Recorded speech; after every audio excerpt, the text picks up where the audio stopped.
And I would say that we have experienced attorneys who have made the decision of the practice area they're in for the very same reason. Of them, the certain practice area, let's say family law, and they decided they didn't want to be a family law lawyer. And so then they chose something else, whether it was personal injury or estate planning or bankruptcy or criminal or whatever. And it seems like sometimes they have a defining moment in the practice area they're in that goes, I just don't want to be there for this reason, not right or wrong. Or they have a defining moment because they themselves went through a particular personal life experience and they needed the help, or somebody in their family needed the help of an attorney in a specific practice area, and that influenced them to have a passion to want to be in that particular area of law. So those clarifying moments happen in both directions. Would you agree? Yeah, and it's interesting that the clarifying moment sometimes changes their identity. And when you see that shift in who they are, like I love, this happens a lot in Partners Club, is that the attorney goes from, we do this thing, I am, and they fill in the blank, right? And they go from filling in I am an attorney to I am a business owner. And not all attorneys make good business owners. It's a different mindset. Now, it's something you can learn. It's a skill you can develop. But when that identity changes, or I am a family law attorney to I am a immigration attorney, or I am a criminal, those identity changes are very powerful. And that's almost sometimes like a light switch, and they really start going positively in that new direction.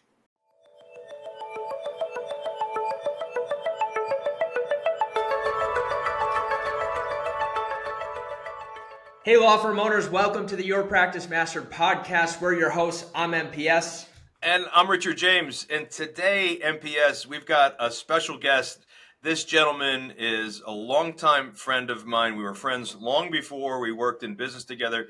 He beat me at squash regularly on a weekly basis. Embarrassed me almost, I would say. I did my best to keep up. I think he might have let me win one match in the entire years we played together.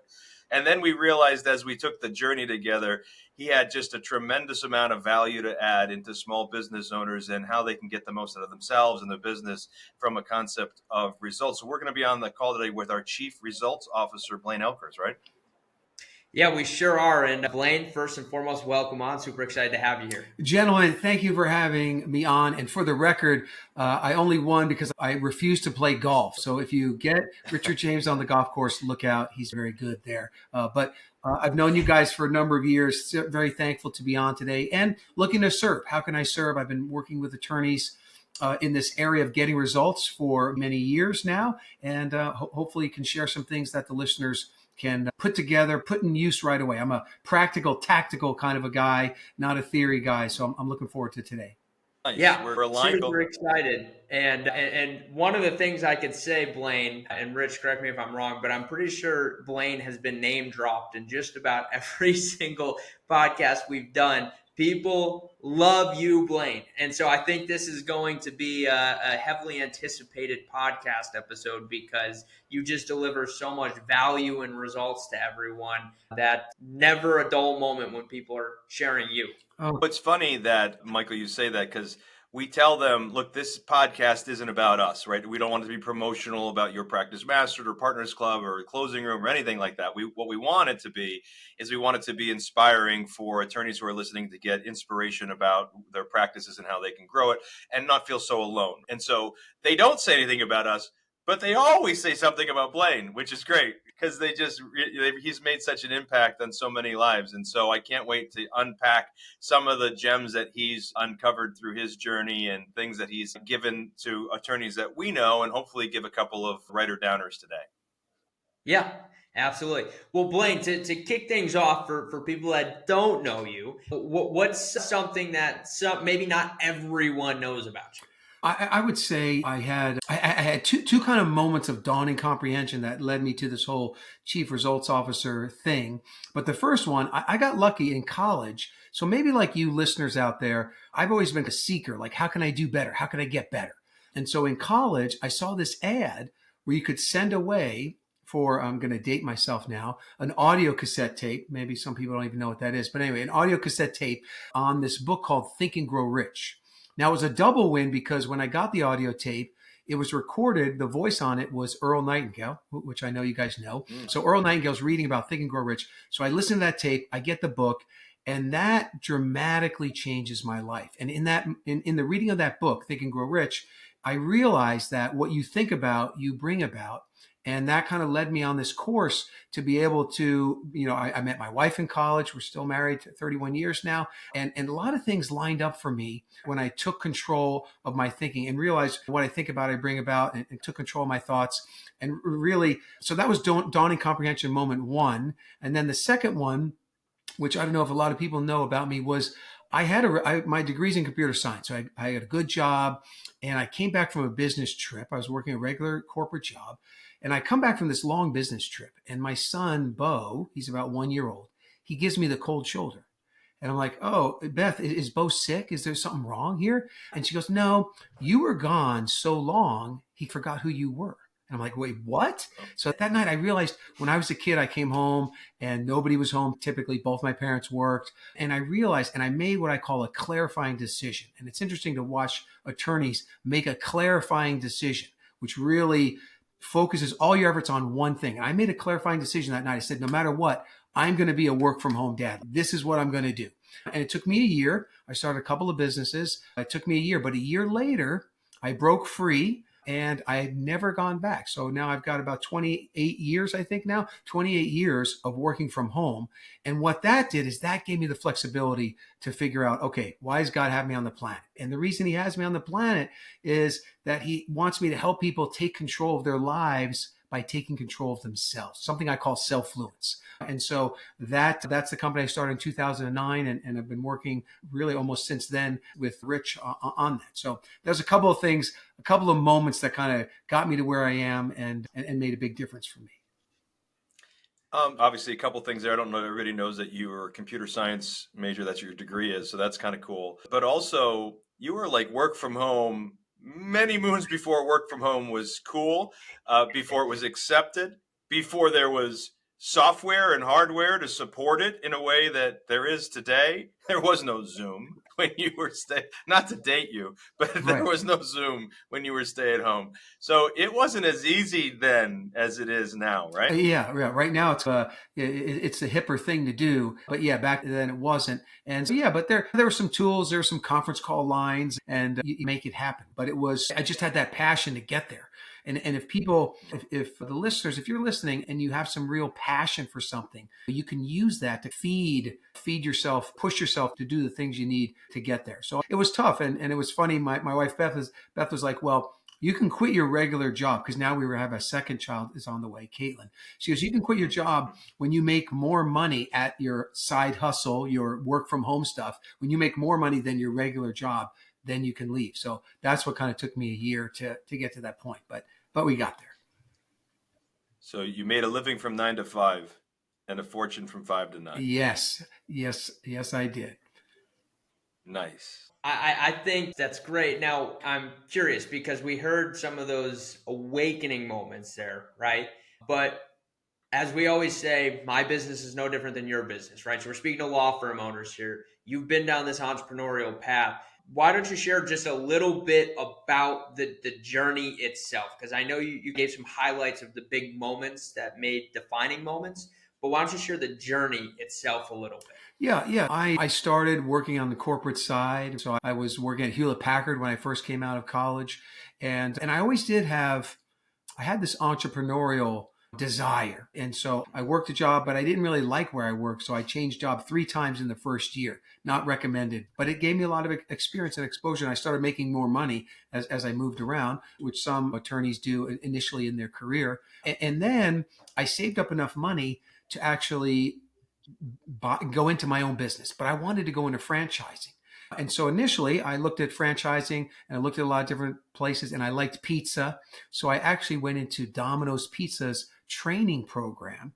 Now, some people thought I was crazy because I had to go from making a high hourly wage as a computer software engineer to just driving and delivering Domino's pizza. But again, if the passion is high, you do what it takes. So I only deliver pizzas for a few weeks. I was in the manager and training program, and I went through that. I helped this guy open a few stores.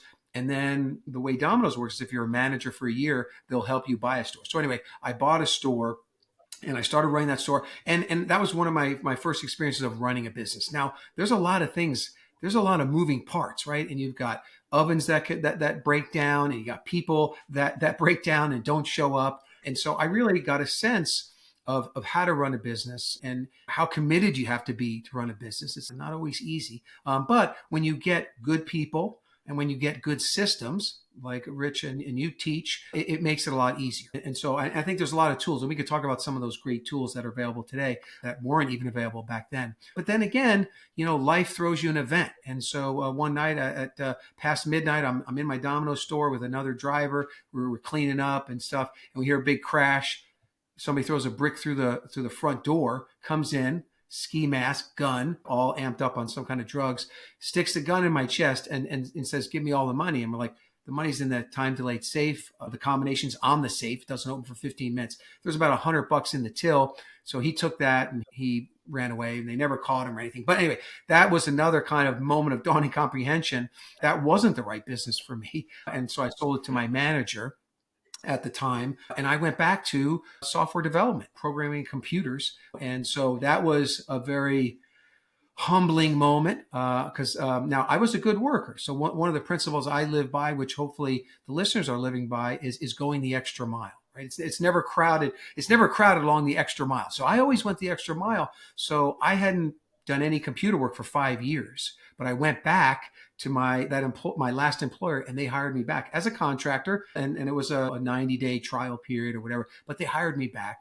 But when I went back, then it's like in the hallways, "Hey, pizza boy, didn't make it, huh?" It was very humbling. But anyway, I got back on my feet, and then I got a job in the same field, and that company actually ended up moving me out into Arizona. And then I went on to where I got to that point where I talked about with my son. So I've learned a lot from those different businesses. Now, I started a business called Quality Research Personnel, which was like a placement firm for computer engineers, like what I was. So a friend of mine and we did that. And then I started another business selling health products. And so those are the businesses that kind of launched me into my career. And then a number of years into that, I met Rich at a mastermind, a local mastermind in Phoenix. We became friends and we started masterminding. And so then when the Partners Club started, Rich said, "Hey, I would a mindset person, someone to come in here and help with the mindset and help with the implementation." And that's what I loved. I love helping people take control of their lives by taking control of themselves, this self-fluence. So anyway, I think that was a match made in heaven. I don't know, Rich, how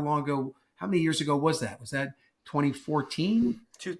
2008 is when you and I met. 2014 is when we had our very first club event. But I want to plus one on something that you said there, Blaine, because you had this clarifying moment that business wasn't for you. And I would say that we have experienced attorneys who have made the decision of the practice area they're in for the very same reason. Some of them worked as in the certain practice area, let's say family law, and they decided they didn't want to be a family law lawyer. And so then they chose something else, whether it was personal injury or estate planning or bankruptcy or criminal or whatever.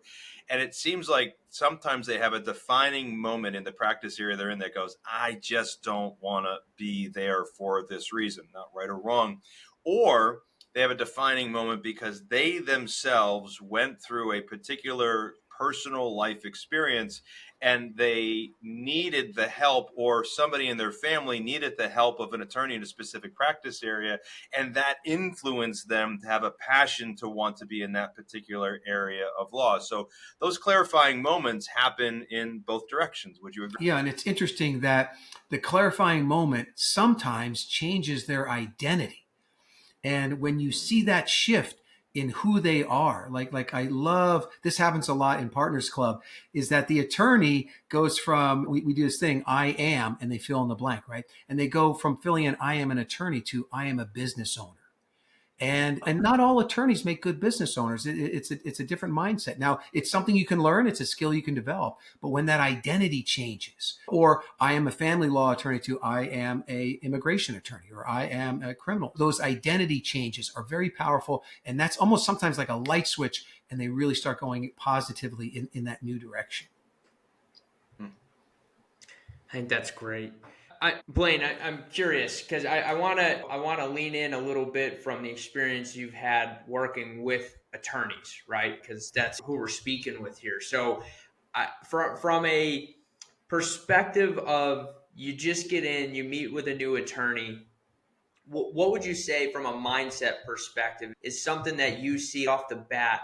You notice that this is a flip of a switch. If they just change this, things will start to get more clear for them. Did you ever notice that? Like, Yeah, I think so. And there's this idea of getting results, and I try to make it as simple as possible, like moving from point A to point B. And there's point B, your destination, A where you start, and then the journey is that line. And I try to keep it simple, but there are frameworks that are very practical and very tactical and very like self-evident. There's all kinds of science that I could talk to the attorney about, but really it's so self-evident that if they'll just do a few things, they begin moving in that direction. So over the years, I've developed a lot of frameworks, and now maybe I oversee maybe 20,000 weekly check-ins a year. And many of those are attorneys. But when I first meet with an attorney, getting them, it's the clarity or the lack of clarity that happens, that's what's holding them back, is they don't know what they really want. And that's the main thing, is what do you really want? What do you want most? And so what's interesting is, like in that book, Think and Grow Rich, the original one, the very first page says, what do you want most? And Napoleon Hill says, don't read this book until you figure that part out, right? Now, I'm not saying it has to be the life purpose, epiphany, or whatever, but you have to know where you want to go, and you got to get real clear on that. And when we talk with attorneys and we start to working with them and they get that clarity, we force them also to prioritize the clarity. Right. So I almost talk about, I talk about this idea of the importance ladder, right? Because someone will say, I want to be home for dinner. I want to be able to be there for my family, but I also want to double my business this year. It's, okay, these can be competing priorities. So you have to decide at this time, maybe for the next 30 days, 60 days, 90 days, you need to put the family on high priority, or maybe it's the opposite, that you can put the business on the high priority. But I think the number one thing is clarity. That's what comes first. Where do you want to go? And if you just get that, and you know what you think about, you bring about, and you focus your thoughts on that, things will begin to appear. Now, we get into the science of why those things appear and the reticular activating system and how the brain works. But if you focus on that stuff, opportunities will appear for you to move in that direction. So curious, you mentioned the A, the B, the journey, and where they want to be. A couple of unpacked questions on that. First, when you meet with attorneys, do you find more of them care about the A, where they are, the B, where they want to be, or C, the journey? Do you find a clarifying moment there? Yeah, I think it's interesting that maybe 60%, like if I ask them what's the most important, about 60% say the B, like they understand that. And then maybe 20% will say A, where I am today. And then, 10% is the A, and then the 20% is the journey. So there are some people that really want to enjoy the journey. And that's what life can be about. Now, once you know where you want to go, that point B, then the journey and moving towards the point B becomes the most important. But yeah, I think sometimes it's a little bit of a paradigm shift to get people to realize they've got to pick that endpoint, that journey first, and then begin to move towards it. That's what's going to make them happy. And that's, you are physically wired for progress. That's why when you do the right things, you get dopamine, serotonin, these brain chemicals. It's the battle of the brain chemicals here. And if you can keep those in the right direction, you're going to feel good. You're going to have the energy to do what you want, and you're going to move towards that. Now, you don't always move at the pace you want. Your brain goes faster than reality typically. But when you get locked in on where you want to be, you're going to find that your motivation goes up. And when an attorney is struggling, I'll say, where are you going? Where do you want to be?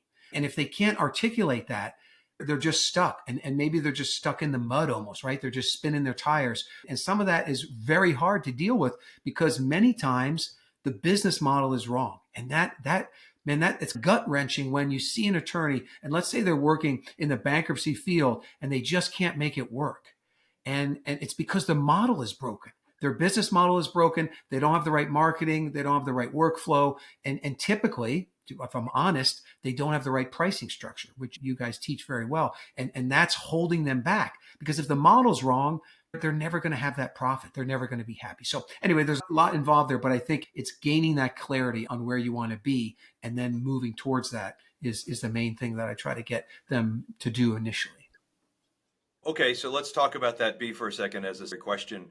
The B, where they want to be, what they want to have. This can be just about anything, correct? But they just need to be really crystal clear. So, not, I just want to be successful. So, like your clarifying B was, I want to be a stay at home, work from home dad.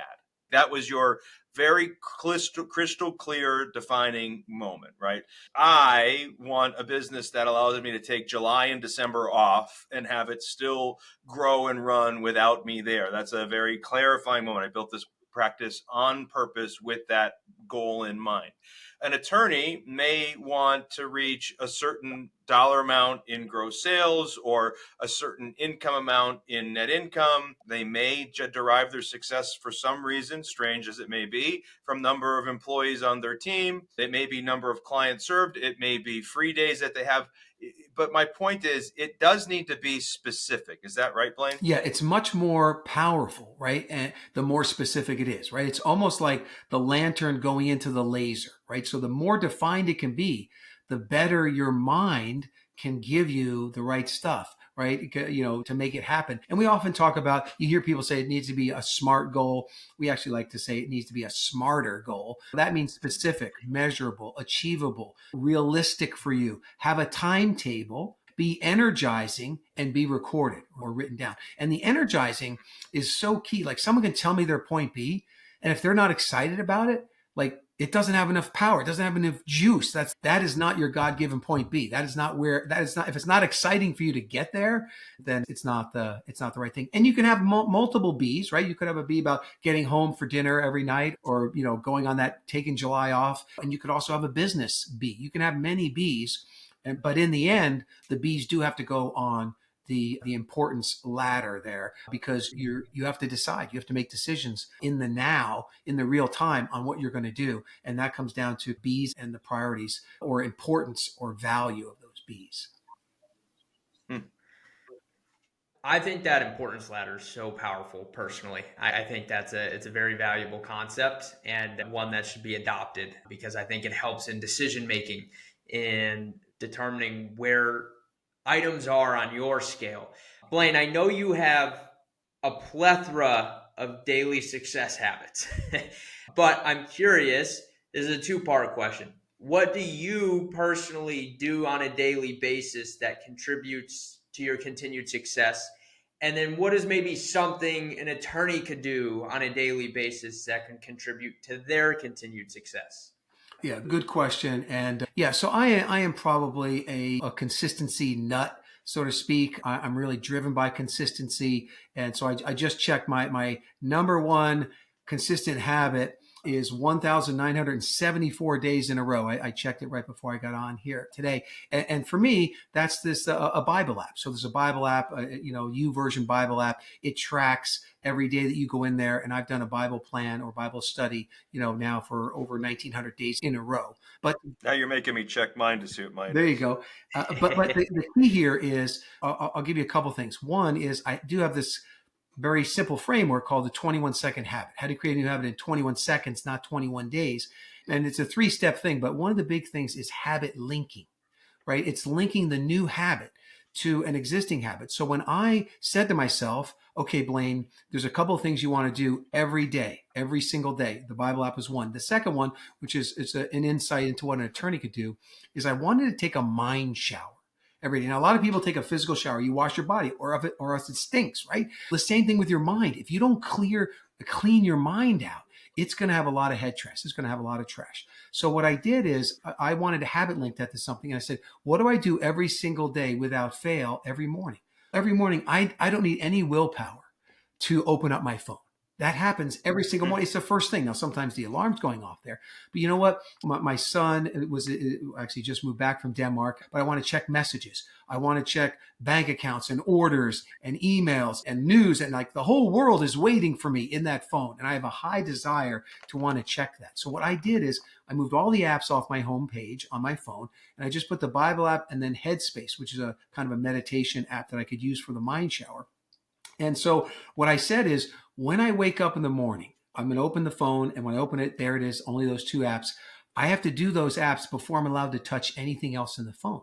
So I did the habit linking, but then I also did what's called urge surfing. So I'm surfing the urge to want to go check all that stuff. And I'm using that energy to get me to do the Bible app and the mind shower. Now, the mind shower, I like a 10-minute mind shower, but if I only have 2 or 3 minutes, I'll just do a real quick one, right? But I'm not going to break the streak because psychologically, I want to keep winning. I want to keep winning. So one last tip. So that's the habit linking, which you could do with anything. A lot of times, next day planning is a very simple one. If you plan out the day, you're much more effective. I had an attorney and she said, I'm not doing next day planning. And I said, Ann, what do you do first thing in the morning? He says, I have a cup of coffee. I said, every morning, is any willpower required for that? She goes, no. I said, do you have the fancy machine like my wife that grinds the beans and it smells really good? And she goes, yeah. I said, great. Put a pad of paper and a pen by the coffee maker or on top of the coffee maker. And I want you to brew the coffee, make the coffee, smell the coffee, but you cannot taste the coffee until you start that daily list for the day. Now, if the daily list is all done, by all means, enjoy the coffee, right? But that habit linking, again, with the urge to want to drink the coffee, makes that new habit basically happen immediately, 21 seconds, and continue on.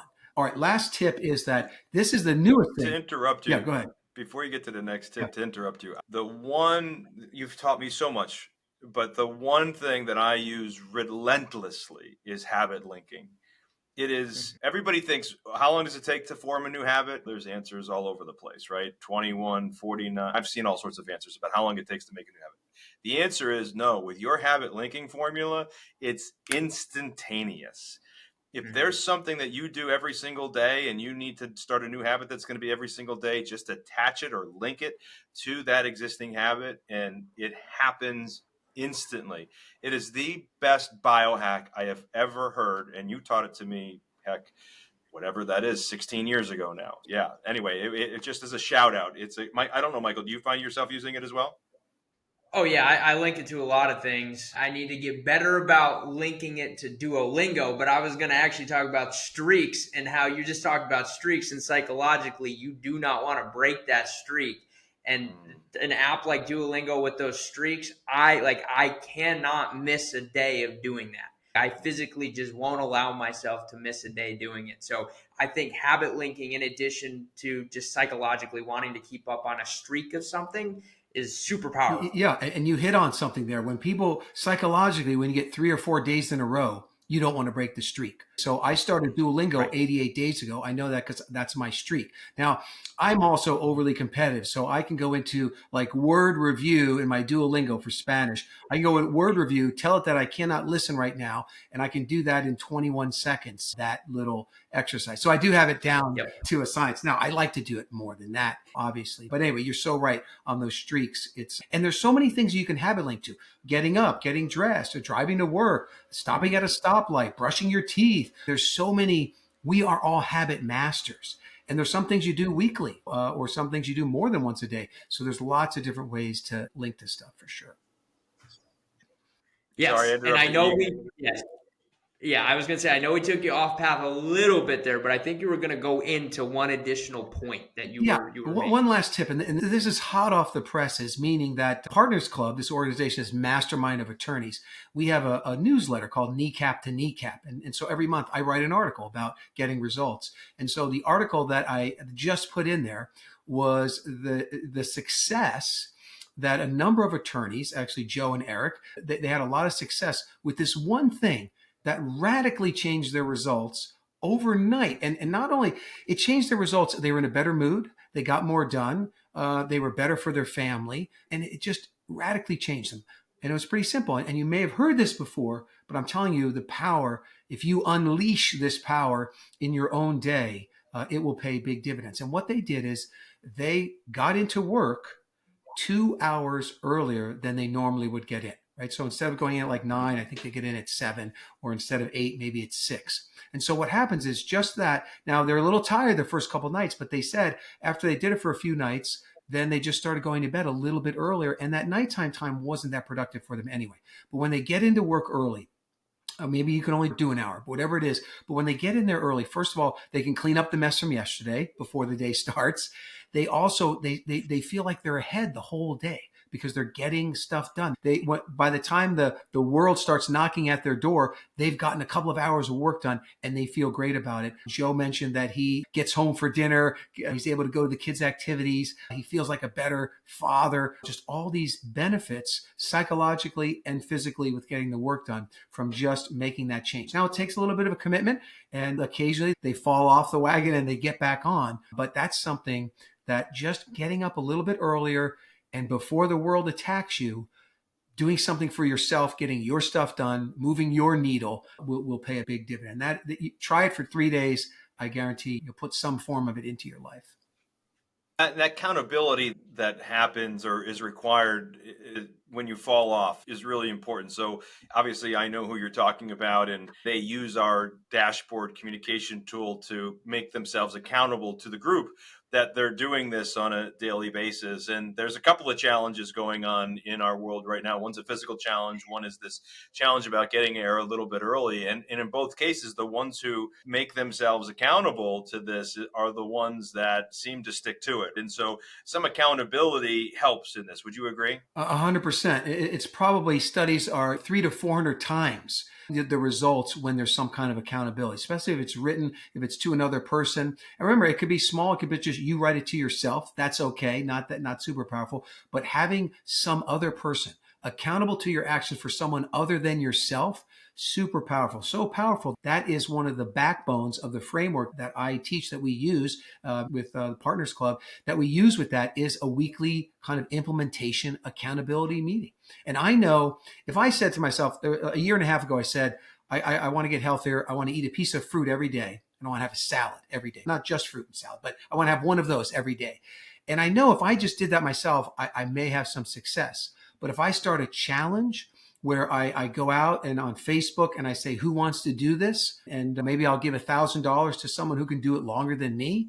Okay, now not only do I have I'm on board, but my wife Beth is on board because she doesn't want me to give up $1,000. So I did that, not this last January, the January before. And so we had 26 people, piece of fruit and a salad every day. For about 6 weeks, after 6 weeks, we were down to 6. After a year, we were down to 3. And now we're at 2, but we had someone else to join us along the way. So there's 3 of us still doing it. But for the last year and a half, I've posted a picture of my fruit and my salad every single day on Facebook. And that after we were going to do it a year, but then we're just like, let's just keep doing it. I don't know. I feel better. I'm eating better. There's just a lot of things that happen. But again, yes, accountability will dramatically improve your results. Yeah, I always look forward to Blaine's fruit and salad post on Facebook.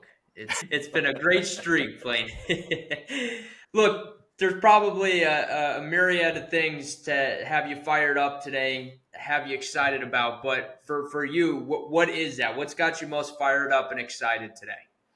I think it's just feeling God put me on the planet for a certain reason to help people take control of their lives or take control of themselves. And I'm doing it. That's the most exciting to me. So figuring out ways to do more of that, right? Ways to reach more people, right? To help more people. Just this week, Rich and I were masterminding about ways that we could take some of this. We're doing it for attorneys, but how could we also do it for their staff? So I started a pilot test program for that. So just got a lot of different pilot test programs on things that I'm really excited about. I was certified by this guy, Dr. Robert Cialdini. Some attorneys may know him, The Power of Influence. He wrote a very famous book. He's one of the world leading experts in social psychology, probably the godfather of persuasion. And I got certified from him. I took a class from him directly, but he just came out with a new certification program and he invited me back into that. So I'm excited to get back into that a little bit more and use that on the personal side to help people use his principles, not just to influence people in business, but to influence themselves. So those are probably the things I'm most excited about right now. I know the answer to this question. I'm curious if you have a different answer now. But so my question was going to be, what book would you recommend if there's a reader out there or they want to listen to it? But I happen to know the behind the scenes, you actually rewrote Think and Grow Rich in a workbook together because that book literally changed your life. So you can talk a little bit about the book you wrote if people wanted to get it. But aside from Think and Grow Rich, where would you point people as they're trying to learn more about?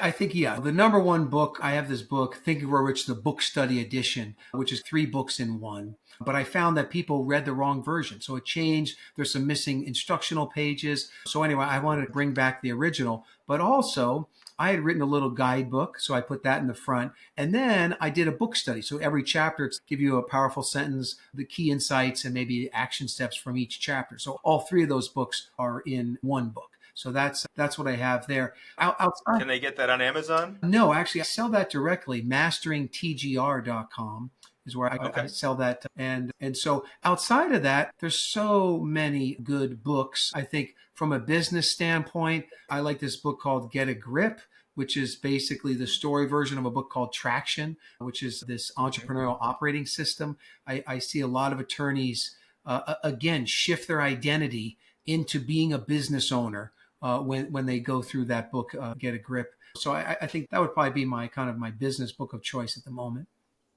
Nice. Yeah, I obviously love Get a Grip. We studied that with the Partners Club members, and I agree with you. When they embrace that, they start to identify who they are, not.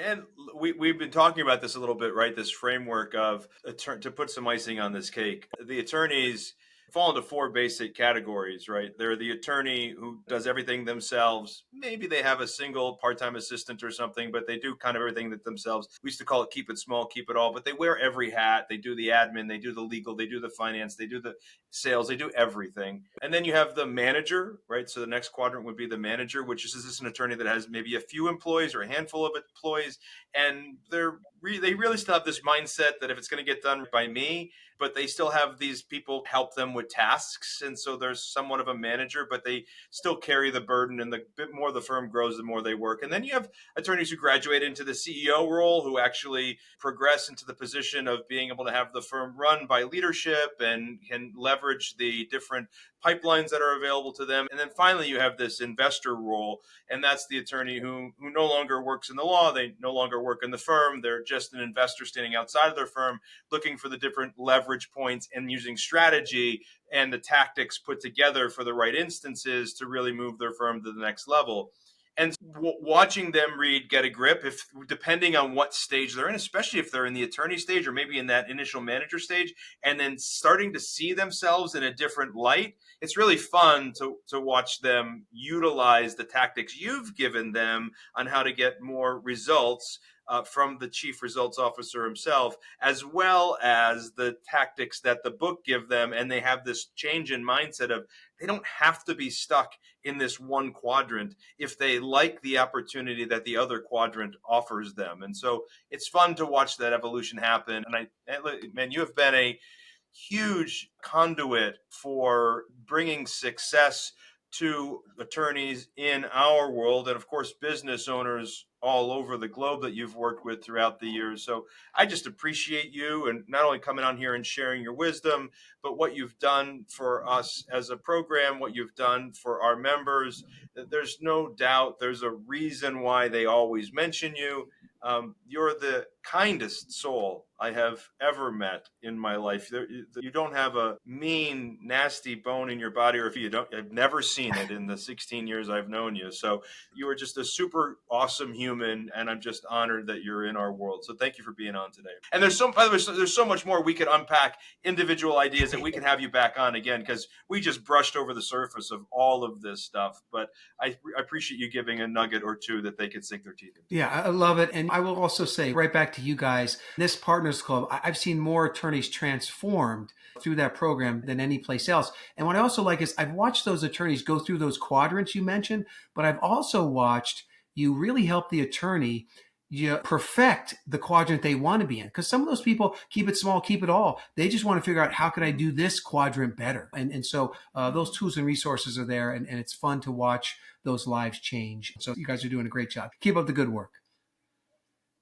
Thank you, Blaine. And I also just want to thank you for coming on today, and of course, everything you do for all of the clients. It's fun to watch. And again, no doubt why you're so highly regarded by everybody. I am curious, for people that do want to connect with you, what's the best way for them to connect with you? Yeah, the easiest thing is just go to blainetedx.com. So BLAINETEDX.com. That's I did a TED talk where I talk about a simple, elegant way to remind yourself of your goal more than 100 times a day. So that's cool. But once you do that, you'll have my email. You can reach out to me if I can help you in any way. I'd love to do it. Awesome. Nice. Yes, thank you very much for coming on again. I just want to say to the law firm owners that are out there listening to today's podcast, I hope you got value. Around here, we have something called the Gentleman's Agreement. What we ask for is, if this isn't your first time listening or watching the show, we kindly ask that you make sure to hit that like button, comment down below, but most importantly, hit that follow or subscribe button, depending on the platform you're listening or watching on. And look, this was the episode with Blaine. This stuff is very applicable and helpful to a lot of different business owners. So if you want to share this with a colleague, it's always refreshing and recommended to do. But again, Blaine, I appreciate you, and to the law firm owners, appreciate you taking the time to listen or watch. Yeah, thank you guys. Appreciate it. The bad news is time flies. The good news, you're the pilot. So pilot my attorney friends, pilot well. I love it. This is a good episode, Michael. Thanks for taking the reins and running with it. Absolutely. Thank you, guys. See you on the next pod.